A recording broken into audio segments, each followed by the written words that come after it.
Good afternoon, YouTube. Xfile 2708 back again with another episode in my weekly watches series. I've got 4 titles physical to show you. One to talk about at the end, where if I can suss video editing on my phone, I'll put a graphic up on the screen, as it was a Netflix documentary that I finished watching this morning. So we'll see how that goes. But I started the week with a rewatch of an absolute banger. I rewatched Shane Meadows' Dead Man's Shoes. What an absolutely superb British thriller this one is. It is from, let's have a look, 2005, like I say, written by Shane Meadows, who brought us the likes of This Is England. Absolutely, again, fantastic, what would you call it, British drama, loosely associated around football and gangs of football fans, etc. Absolutely brilliant series. I think it did 2 or 3 series in a film, so really good pedigree. Dead Man's Shoes, starring Paddy Considine, I think his name is, as the brother. Again, I'll keep it spoiler free, guys. It is from 2005, but some of these films won't have been on people's radars, so gives you the opportunity to stick it onto your watch list without me going into any detail and spoiling it. But I will read to you the back of the box, just so you've got an idea of what the film's about. So it says, the 4th feature from Shane Meadows, who brought us 24/7, A Room for Romeo Brass, 2 I've never heard of. One of the UK's most exciting directors, Dead Man's Shoes is a gritty yet fiercely moral tale of gangland retribution. 2 brothers return to the hometown they left 8 years earlier to find it still run by the same gang of small-time drug dealers and petty thugs. Their purpose, it soon becomes clear, is not reunion but revenge, a quest of particular significance for Richard, played by Paddy Considine, the leader of the 2, whose obsessive desire to even the score will lead them into dangerous territory. Oh, excuse me, I've got an itchy schnorr. Evoking Get Carter in its avenging brother scenario, and featuring an outstanding central performance from Considine, not to mention a cracking score featuring Bonnie Prince Billy and Aphex Twin. Dead Man's Shoes is Meadows' finest film to date. This one runs just under an hour and a half, 86 minutes. It's brutal, it's dark, it's gritty. If you like modern day British dramas with a really good twist, obviously, well, not obviously, because if you haven't seen it, then it's not obvious at all. There is a twist at the end of the film, so you're kind of wondering part way through the film if it is heading that way, if that might be the case. And then obviously the twist is revealed at the end. But yeah, absolutely fantastic film. I think this is out of print now. I think they've released it on, obviously, UK DVD, this one. Getting a little bit pricey now. The UK Blu-ray in CX, I think, is around the £12 mark. But it's one of those films I'm hoping Second Sight or a similar boutique label will give us a really nice special edition box set. In fact, hang on, I'm talking shit. Bumper, my good friend Craig over at Bumper's Movies, he posted on my Instagram, because I'd said, I hope Second Sight are going to grab this at some point, and he pointed me in the direction and said it has actually been confirmed, so they won't be giving us a 4K release. Apparently they can't get any kind of 4K transfer, but it is one that they're working on to give us a nice Blu-ray special edition. So this one I'll keep in my collection until Second Sight gives us that glorious box set that I'm sure they'll give us. For me, guys, this is easily a solid 4 out of 5 on my Letterboxd. So if you haven't checked it out, highly recommend it. Really good extras on this one, with an interview with Shane Meadows as well, talking to us about him growing up, some of the stuff that he brings into his films that are based on real life experiences with himself growing up, etc. So it was only probably a 20-minute interview on the end of this one, but like I say, hopefully Second Sight will give us a really nice special edition filled with loads of extras and information about the movie, because it is absolutely brilliant. So there we go, guys. That's my first watch of this week, Dead Man's Shoes. And then I followed it up from a really good one in Dead Man's Shoes to an absolute stinker. This was a recent video nasty that I picked up, Mardi Gras Massacre. Haven't seen it before, so it was a complete, not, I wouldn't say blind buy, because obviously I'm going for a full Section 1 and Section 2 video nasties set. So you take the rough with the smooth, but I hadn't seen this one before. Hadn't looked at any trailers, hadn't looked at any ratings, so went into it on that basis blind. But yeah, it wasn't a good film at all. This is a film from, I think it was it 1978?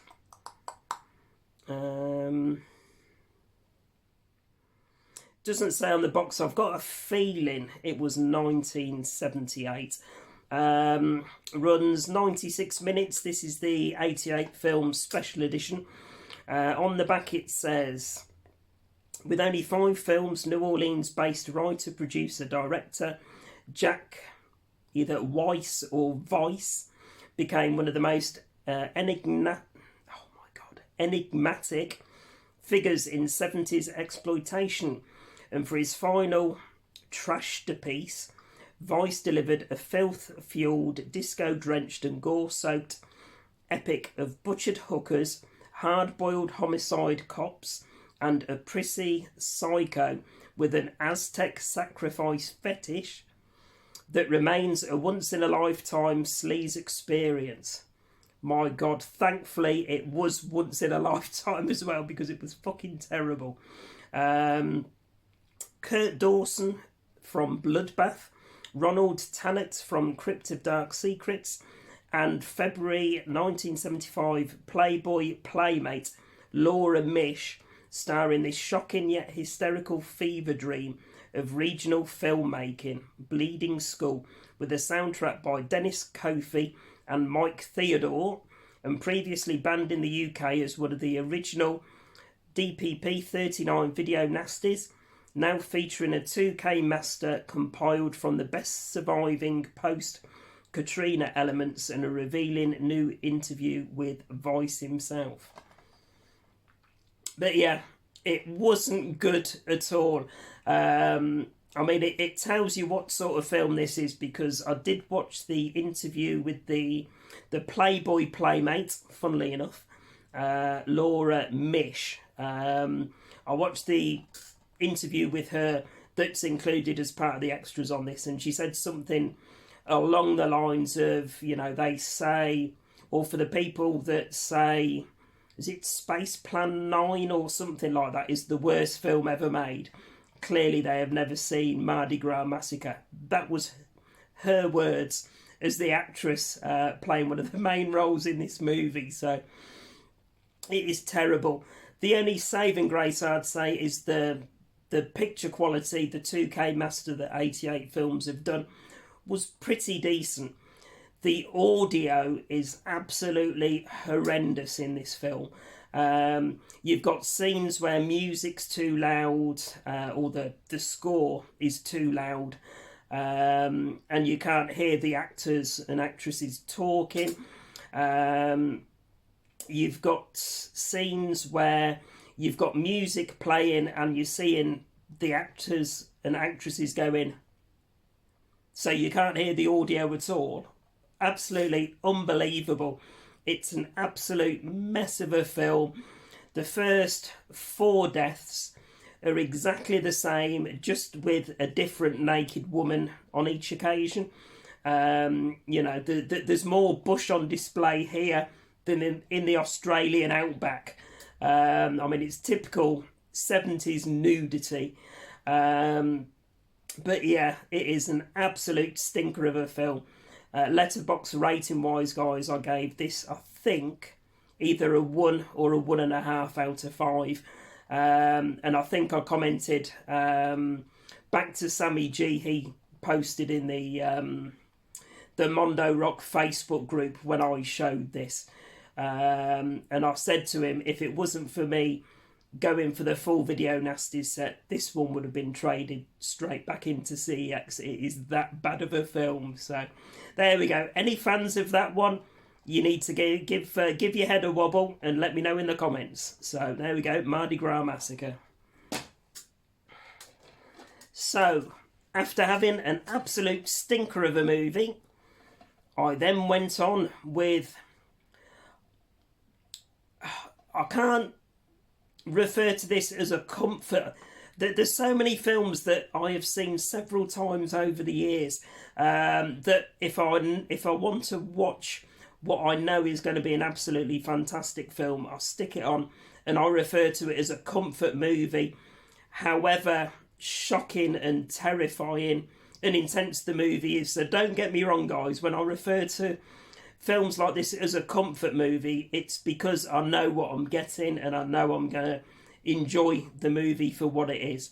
So yeah, I rewatched, probably once a year, once every couple of years, I watch Cujo.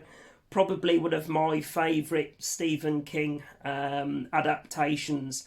Absolutely fantastic.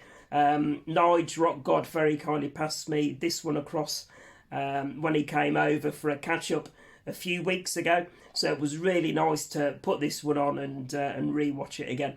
Such a tense, gripping movie. Dee Wallace as the mum plays an absolutely fantastic part.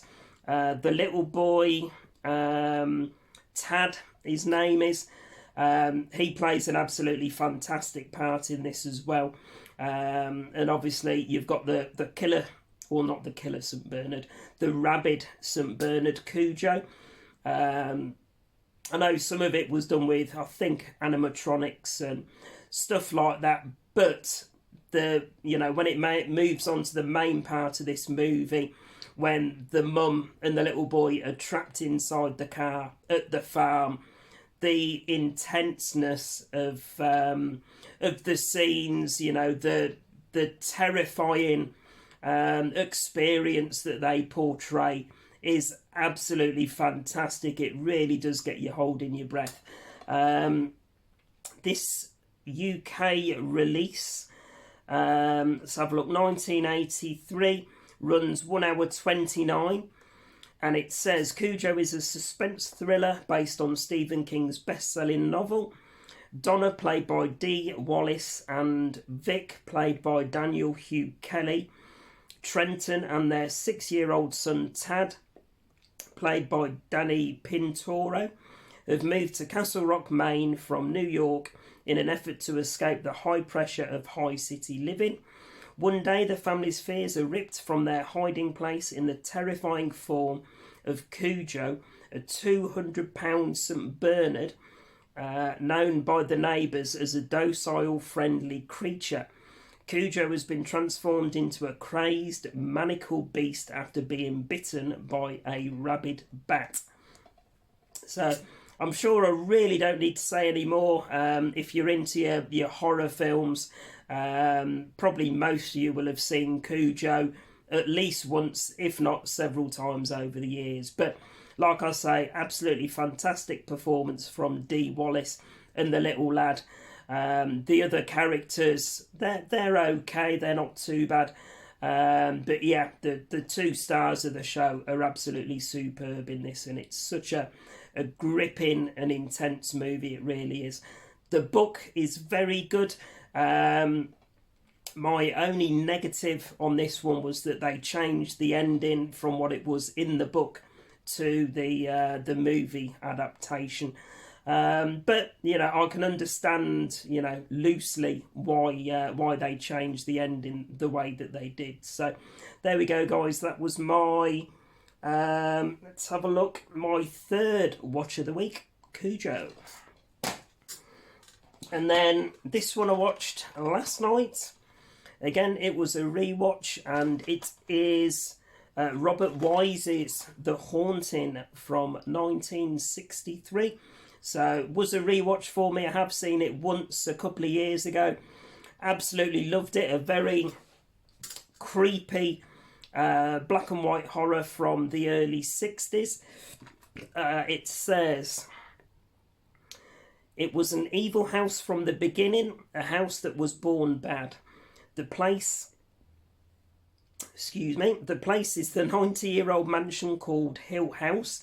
So I'm not too sure if the new or the modern Hill House Netflix, was it Netflix exclusive, if that's based on this movie or not. I haven't seen it.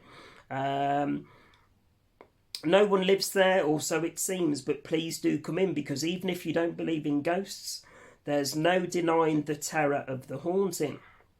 Robert Wise returned to psychological horror for this much admired first screen adaptation of Shirley Jackson's The Haunting of Hill House. 4 people come to the house to study its supernatural phenomena, or has the house drawn at least one of them to it? The answer will unnerve you in this elegantly sinister scare movie. It's good fun, brackets, Pauline Kael from 5001 Nights at the Movies. So like I say, 1963 this one, and it runs 107 minutes. Letterboxd rating wise, I gave this a solid 4 out of 5. And spoiler for an upcoming pickups video, I've since, rewatching this last night, ordered the Blu-ray off eBay. So this one will be going Lewis's way if it's one that he's interested in.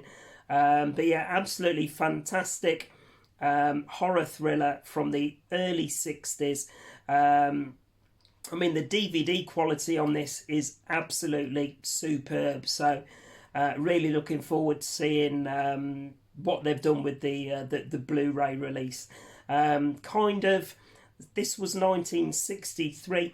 I think it takes bits from Alfred Hitchcock's Psycho.